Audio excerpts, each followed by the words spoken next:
Hello and welcome to the Backyard Catch podcast. This is Nick Roby once again. We're doing a college football show edition. We got our good friend, Mr. Barrett Black. Barrett, how's it going? Hey, Nick. Doing well, man. Feeling much better this week after last week's stuffy nose and all that. Finally kicked that, so Feeling good. Good.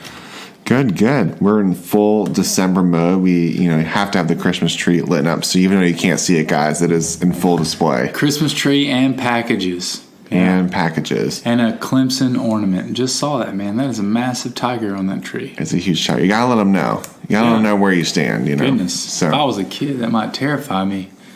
Tiger it's like head. Exciting and terrifying at the same time. Yeah, and that football looks really cool, too. Yeah. I love it. We got a macaroon too, so we got a little bit of everything. Yeah, that's a good mixture. Yeah, on the tree. There's only like a couple of different things we could talk about in the college football world going on. There's a lot of games coming up. The bowl season. We got what do you call it? The tic-tac-toe, Cheez-It, squeeze cheese bowl. We've got bowls for everything these days, I think you have to pick some kind of product sponsored by a different small company, sponsored by some kind of description of a holiday, or just some kind of like fun thing. Yeah. We've got the Cheez-It Bowl, the San Diego Credit Union bowl, holiday bowl. Yeah. And I think my favorite are when it's a bowl presented by something else. Yeah. How much can it be to present a bowl? is that a huge advertisement? I don't know, but then it's like they're sponsored. Like there's new ones, like Redbox is a new one. The Redbox Bowl. Redbox Bowl, but then the Belk Bowl is very similar. I'm curious to see what those tiers would be. Somebody's got to have those numbers. Yeah, what the different levels are. And find it out. Yeah. Yeah. Yeah, a lot to talk about with that. Did anything? I figured we could start talking about the conference championship weekend because that's probably fresh on the brain. So there's not as many games, but they all felt pretty big. What stood out to you from that? I knew LSU was gonna be way overmatched for Georgia, and I expected. On last week's show, I said I thought LSU would win by 3 touchdowns, but man, it just really wasn't even close ever. It was a total blowout. I think that Georgia was exposed as being a team that cannot play with the high-powered teams. And, that was probably – and the fact that Oregon really – they put it to Utah. That one wasn't very close either. They came out strong and hot. Yeah, I'd probably say that was probably my biggest surprise of the championship weekend was actually the first game with Oregon – not necessarily that they won, because we were talking about here before in previous weeks how Oregon could have easily been representative. They're a great team. They're a great team. If they hadn't, we talked about how maybe if they hadn't played Auburn, or I've seen things if they hadn't played Auburn at the beginning of the year and just played some kind of random cupcake, they're going in with one loss. You could make an argument that then they would be the playoff team. Yeah, but sure. The fact that Utah just laid an egg. They won. Oregon won 37-15, but Utah didn't really score until late. No. And Utah was favored in that game. Yeah. That's crazy. Yeah. Wisconsin came out very strong in the Big Ten championship game. I watched the whole game. Well, I think I fell asleep right as Ohio State was dominating the second half. Sure. And so I fell asleep. It was pretty late. But Wisconsin made it very compelling in the first half. And, Ohio State came on strong there at the end of the first half. But, man, Wisconsin came out and punched them in the mouth hard. And their defense was playing excellent. And, they made it compelling. I think that they may have laid out a little bit of a kind of a blueprint for how OSU can be vulnerable. And it takes great defense to beat OSU, and I think Clemson has that. I think OSU is probably sad to be ranked number 2 in this week's rankings because they have to play Clemson, who's playing great football right now. Did you see a video? Have you seen videos of Ryan Day's live reaction to having? No. It's kind of funny. he's pretty stoic as it is. Yeah, as most football coaches also, have to be. Right? Is it just me, or do you get distracted by his eyebrows too? They're so strong. I don't know. That's a side note. Yeah. He's just got very, very strong eyebrows. But he's just so stoic. That's hard to read. But even you could see, he was like, oh, boy. Yeah. Here we go. As a fan, for me, you're like, great. Just which one of the two are we playing? You kind of knew from mine that we'll get into playoff stuff for sure later. But it was interesting to see Wisconsin be able to, with a running game. I mean, obviously that's their MO with a little bit of play action and some different stuff. I mean, they were playing. Yeah, Jonathan Taylor had an excellent first half, and their quarterback came out, and I think he was super excited, threw some great passes. First play of the game was like a 22-yard pass, and he got like really into it and was like, hey, we're going to really do this. They just didn't have the longevity, though. Yeah, they couldn't hang with No. I mean, Ohio State has too many athletes in that. So that was interesting. I think Cincinnati did everything they could to lose the game against Memphis. I think they had like 5 drop passes from receivers in the first half. Yeah, they probably should have won that game. It honestly set up for them to win because you played them. I mean, it was the exact same game as the week before, like Cincinnati at Memphis. It sets up to like you're not as scared of the environment because you've literally just played it. Yeah. It's kind of known that Memphis' coach is leaving. Yeah. So they could have, could have been a little bit of a distraction. Could have been a little distraction for them. You just had to execute, and they missed it. Even on that 4th down play, I mean, the guy was open. He just overthrew him. Yeah. He threw a long pass to the receiver over the corner. So I think Virginia made it as uncompelling as they could in the ACC championship game. Like, they scored early. And they're like, oh, hey, maybe we're going to have a little bit of scoring on Clemson. And then it was like, no, just kidding. Well, I think the thing, too, is like they definitely moved the ball. And they went for we're going to try to control the ball, be methodical, and score. Because that first drive, they were moving.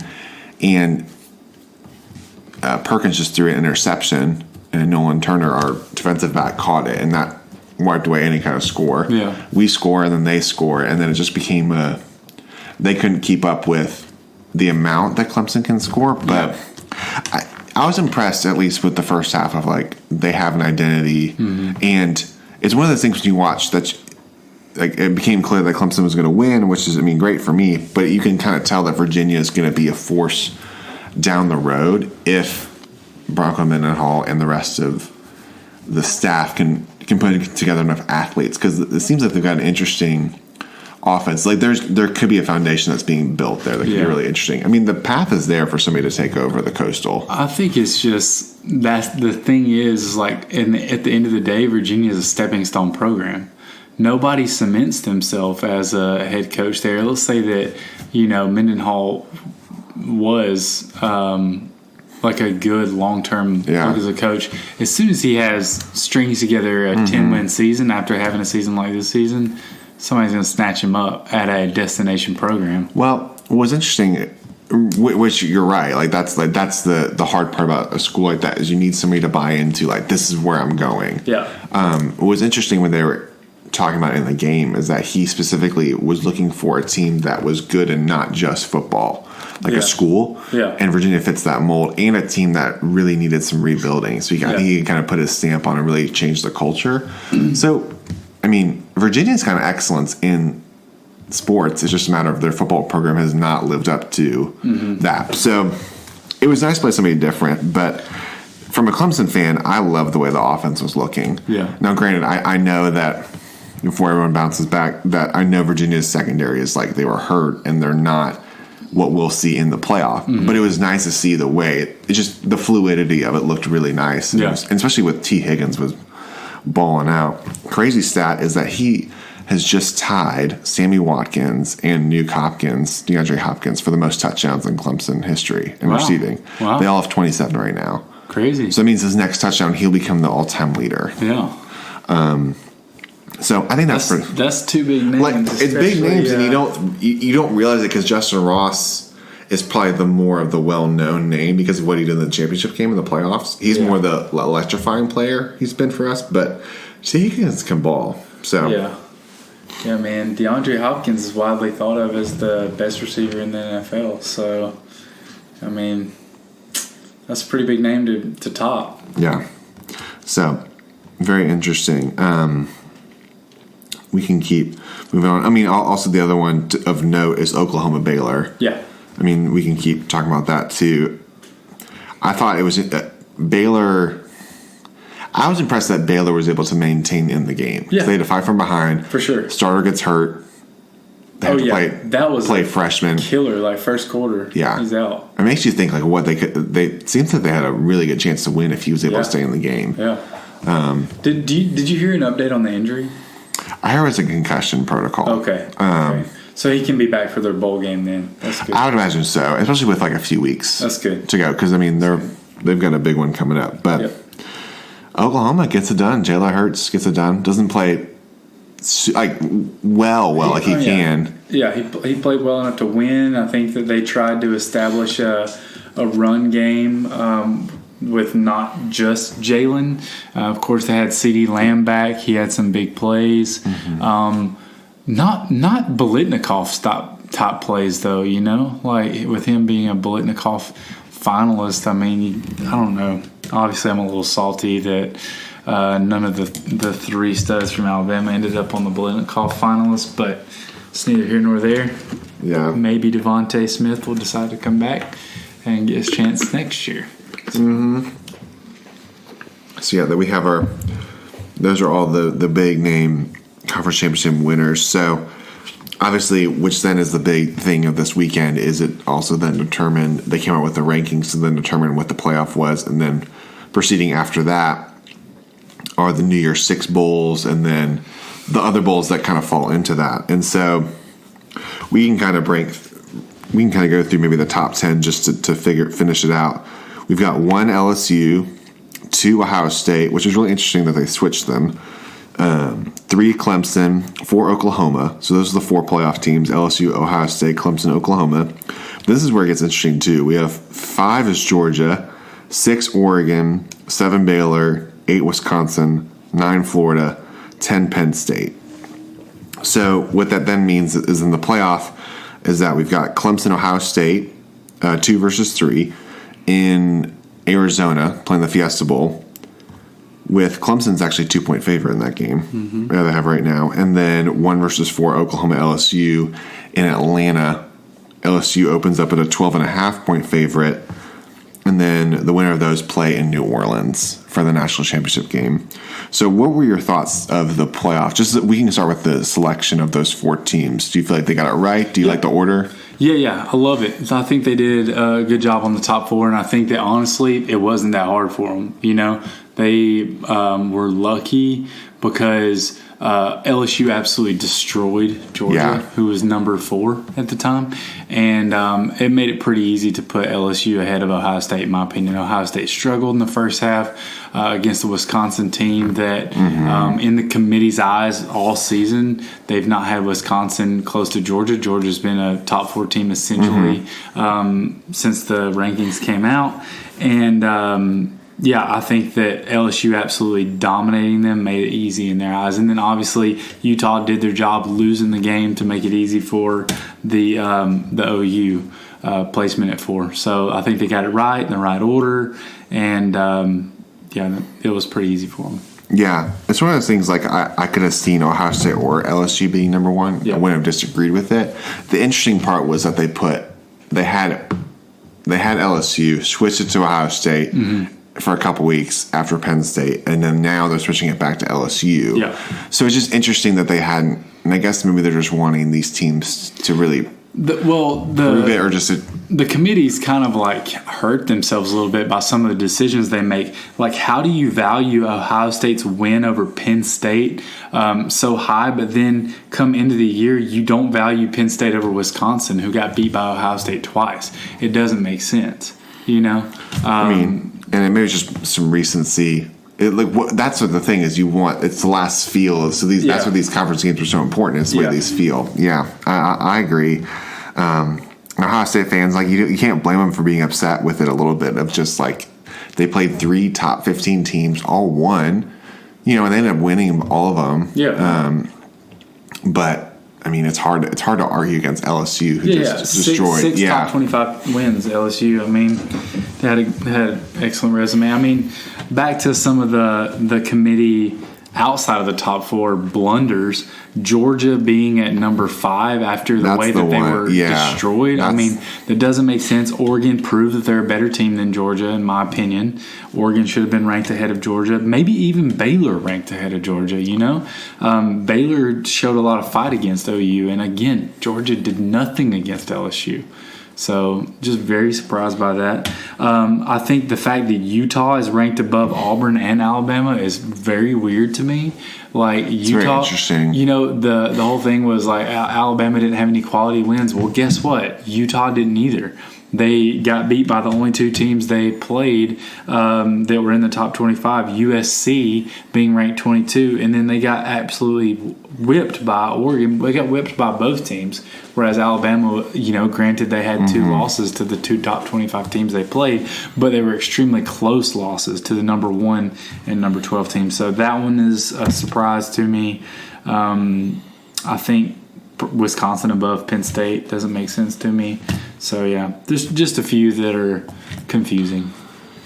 Yeah, I mean, and granted, part of the rest of this is that, the rest of these top 25 determine how you view the top 4, because then it's where you rank those teams. Therefore, that means what those wins count as. Yeah. So it's just interesting. Yeah, I agree. Georgia's high, and when we've talked about this, it definitely just seems that they're rewarding more of these bigger wins versus viewing the blemishes for what they are, and because all these teams are imperfect except for, even the teams that are perfect, they have some blemishes against them, and you have to rank them somewhere. But there are some ones that are really interesting. The interesting part for me as a Clemson fan is that they kept emphasizing, and we talked about this before, emphasizing that no one wants to be 2 because you have to play 3. That was the big thing of this weekend. And so from a Clemson fan, you're like, well, why aren't we number 1? Which I'm not saying I would necessarily put Clemson 1, but it was just interesting that was the narrative that really stuck out. Yeah, is sure. It's as a semifinal team, you'd rather play, I would rather play Oklahoma than play Clemson. Oh, yeah. Yeah. Sure. So that part's interesting. So we've got the semifinals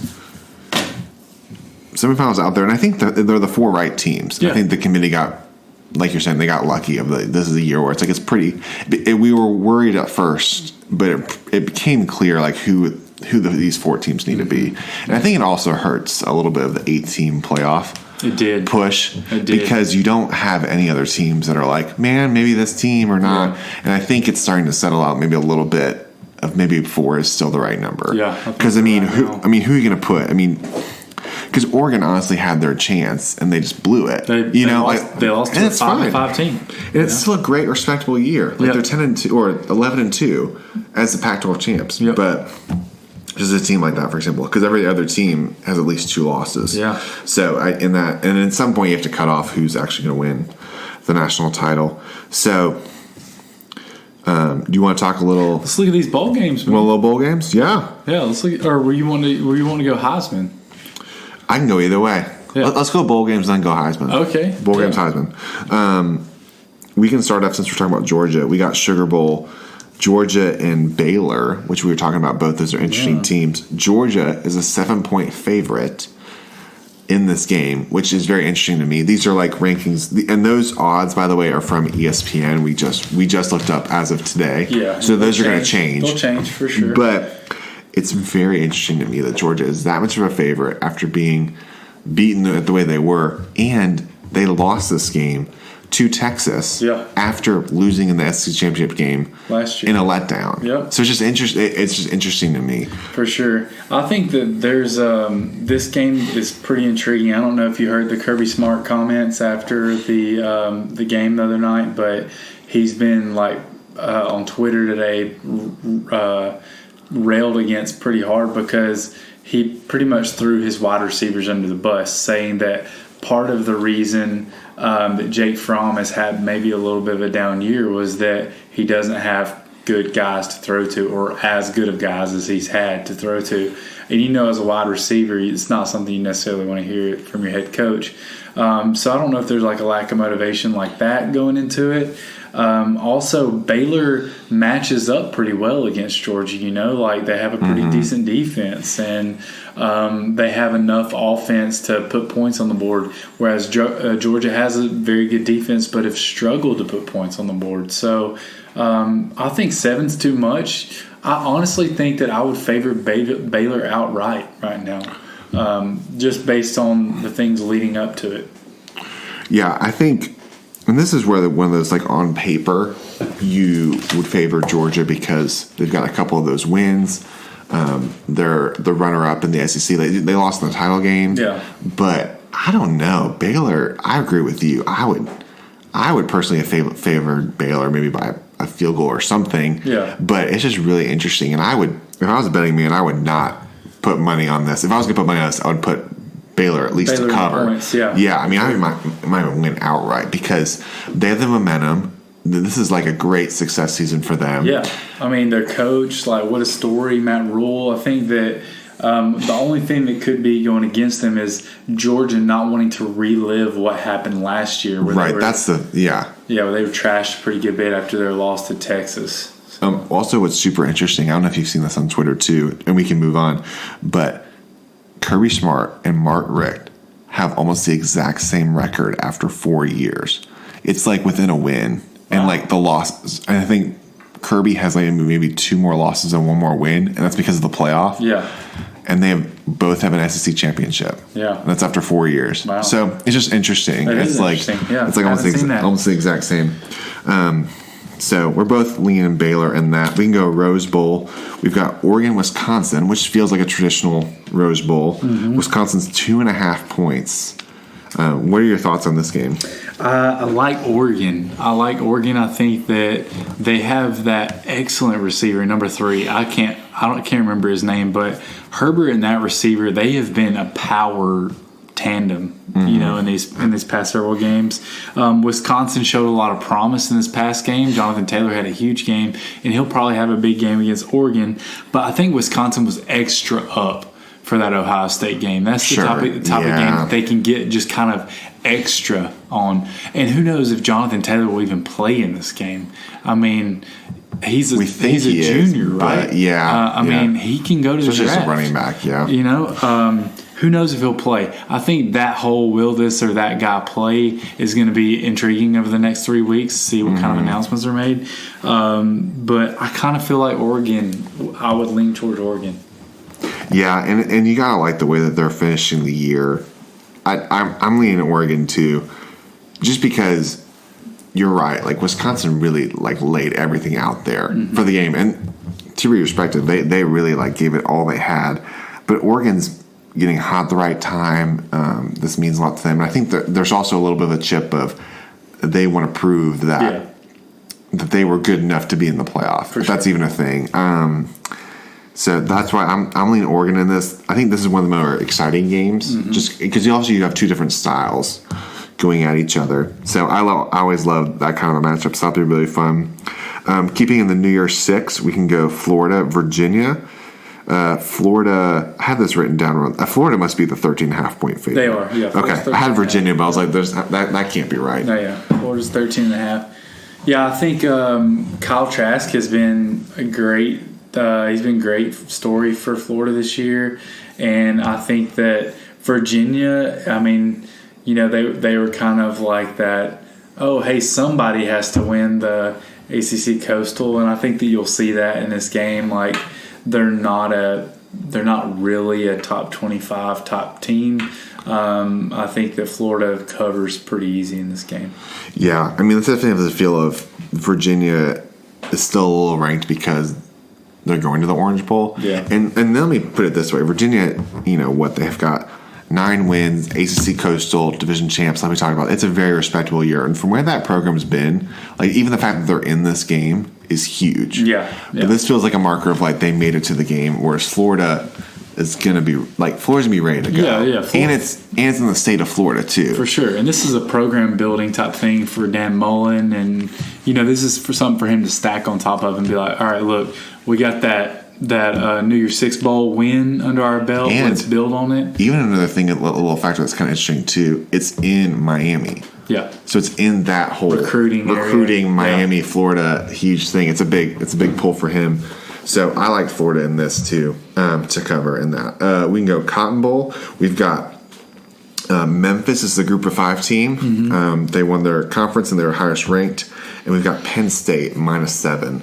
This is probably the most matchup of teams that you've never would have seen play each other. No, yeah. So that's interesting. Yeah. But Penn State's a 7-point favorite in this game. Yeah, I think that these games where you play the best Group of 5 team are always interesting because it seems like it can be a letdown for that Power 5 team and they don't get up for it. Think of Auburn versus UCF 2 years ago. Auburn was the better team. They were better than UCF. But UCF came out and beat them because Auburn had a letdown after losing the SEC championship game to Georgia, not making the playoff, which they expected to, and then they ended up losing to UCF. It has that type of feel to me. Is Penn State going to be able to get up, or is there kind of a letdown because they didn't get a Rose Bowl bid? And they're going to be like, oh, we're playing a Group of 5 team Memphis, and Memphis is going to be like, hey, we want to show that the Group of 5 teams are legit. So, Penn State's the better team. Penn State should win the game, but will they win the game?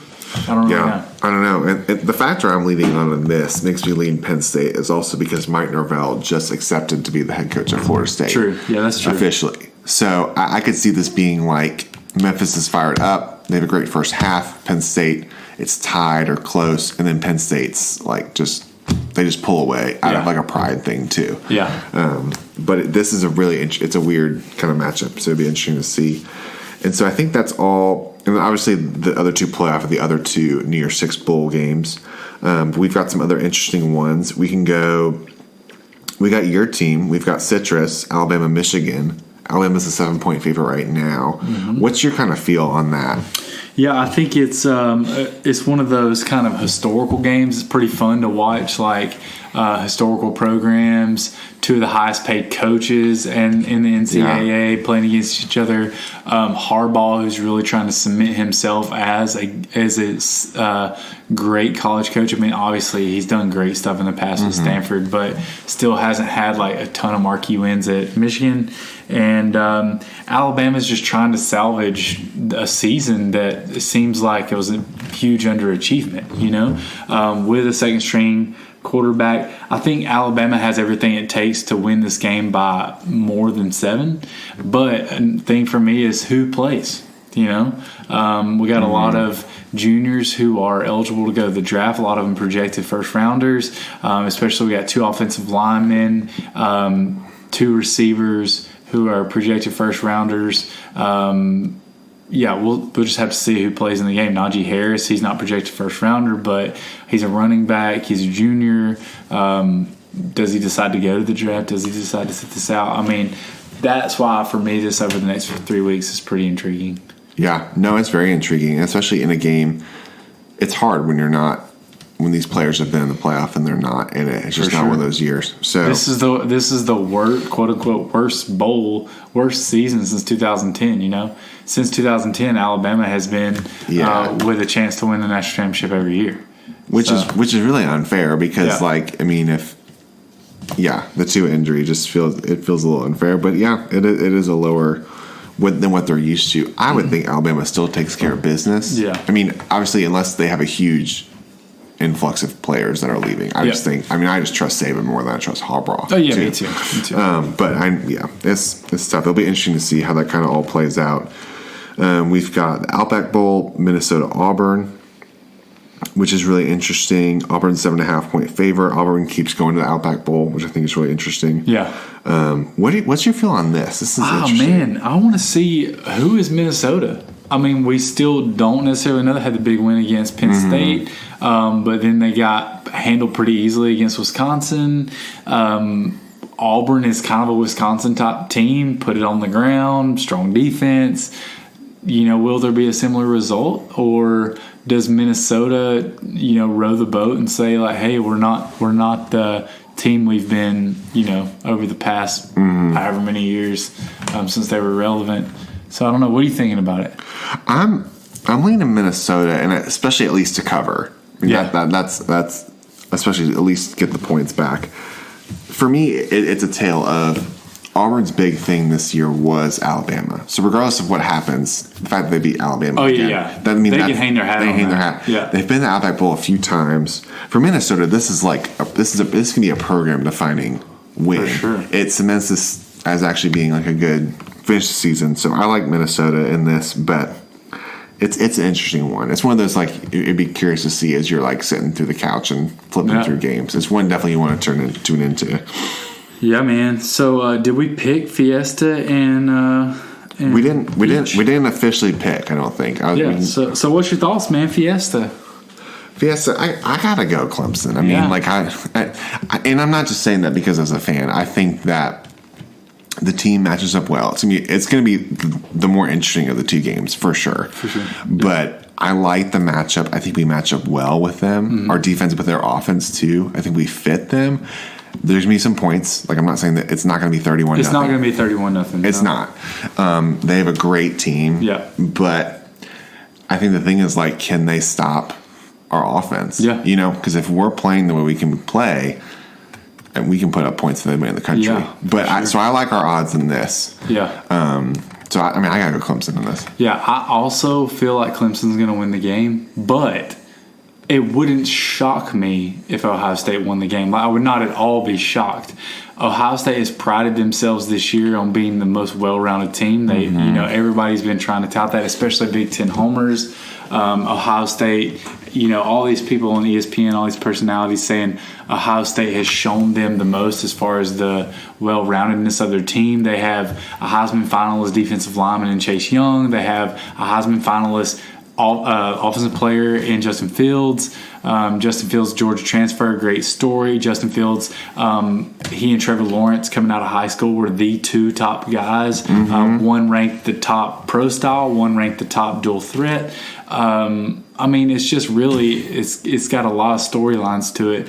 But I think that, and while Clemson has not faced anyone that's even remotely as good as Ohio State this year. I would admit that too. And Ohio State has faced good teams. No one as good as Clemson, but has faced good teams. That could play a role in this. Mm-hmm. I think it's a really close game. I think maybe even like a 3-point game. Yeah. But I feel like Clemson has the edge as far as who they are and what they can do. Let's just see if they can stay out of dumb mistake trouble. Oh, yeah. Let's see. Yeah. Can Trevor Lawrence make good decisions like last year instead of earlier this year where he tried to force some throws and was getting a little interception happy there. So, we'll see what he can do. Yeah, I like it. And I think also the factor in this, too, is Clemson's got the experience. Mm-hmm. Doesn't always translate, but when you've been through this before, it helps versus if this is a lot of these players, it's their first time. True. So, we've got that one. And then we've got Oklahoma LSU in the Peach Bowl. LSU's 12.5-point favorite. Does Oklahoma have a puncher's chance in this? They have a chance, for sure. They have a chance. They have great offensive players. Mm-hmm. They have great defensive players. They've got a linebacker who's probably going to be a first-round pick. And LSU does not have an outstanding defense, although in the last 2 weeks of the season, they gave up 17 total points and they were studs, So let's see. I think they're on a mission, but I think also Jalen Hurts is on a little bit of a mission. Let's see. Could it be exciting? But at the end of the day, I think LSU covers. I think 12.5 is just about right. I think they win by about 13. Yeah. 2 touchdowns feels right. I think for Oklahoma, they need offense needs to play on their game, and defense needs to get some timely turnovers. Yeah. And rattle Burrow a little bit, which that's easier said than done. I was about to say, that's hard to do. That's hard to do. I think the offense for LSU just overpowers. 14 points feels right. Yeah. But I think Oklahoma is definitely very respectable in this game. So then that would have LSU and Clemson in the final. Yeah. What do you think? I've got to go with my team. Yeah. We're undefeated. We match up. We match up with them. Yeah. It'd be a fantastic. If that was the final, that's a great final, and it'd be, I think, one for the ages, honestly. Yeah. it would be probably decently high scoring. Yeah. I think it'd be in like 40s and 30s, like that type of a score, just because of the way the offense works now. And, Yeah.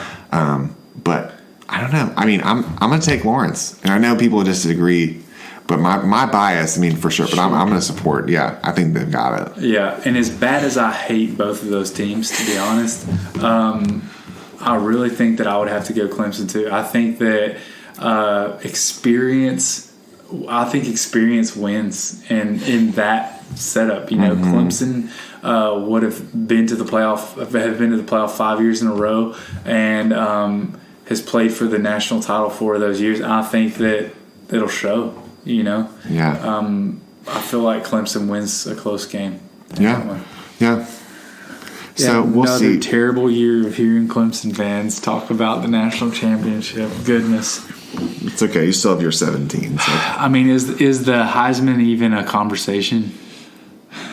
I think it's a conversation. It's celebrating other players and what they've done this year. Yeah. But I would be shocked if it's not Joe Burrow. Me too. I mean, like what he's done this year has been incredible, and the fact it's for LSU. Yeah. I think that's not understated of what he's done for that offense. It's just changed. Oh yeah. The way that's looked. Granted, I mean, I think there's been a lot of great players this year, but like on paper, he's got the Heisman moment. He's got the two Heisman. Did you see the play in the Georgia game the other night? I didn't get to fully watch. Oh my goodness, he was bottled up.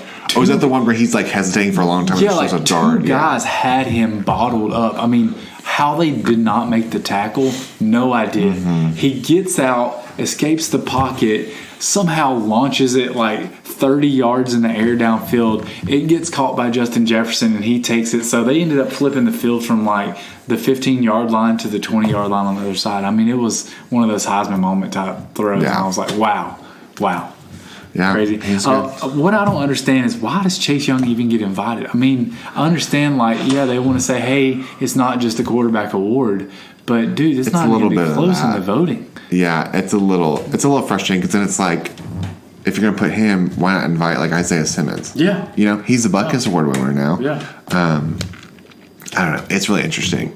Clemson's the only program not to have a Heisman finalist in the Final Four. Yeah. So. I don't know. Yeah. Just saying. Yeah, it is interesting he's in there. I think they split it. I think, honestly, it would have been better for Ohio State for them to just send one. Yeah. But, so, great year for them. So, really interesting. A lot of fun football coming up. Yeah, for sure. And it's been a good season of talking through all this stuff with you. Yeah. Yeah, lots of talks. I love it. I love getting to talk to you every week about college football. It's been really fun. College football's fun, man. It goes by fast. It really does. So fast. Yeah. I've really loved it too. Well, guys, thanks for listening. We've really enjoyed it this season. Really appreciate you guys just staying tuned with us and keeping up with us. So remember just to share and like, and let us know your thoughts on this too. If you like the picks, if you disagree. I know there's a lot of great teams this year. So we really appreciate it. But for now, we are signing off.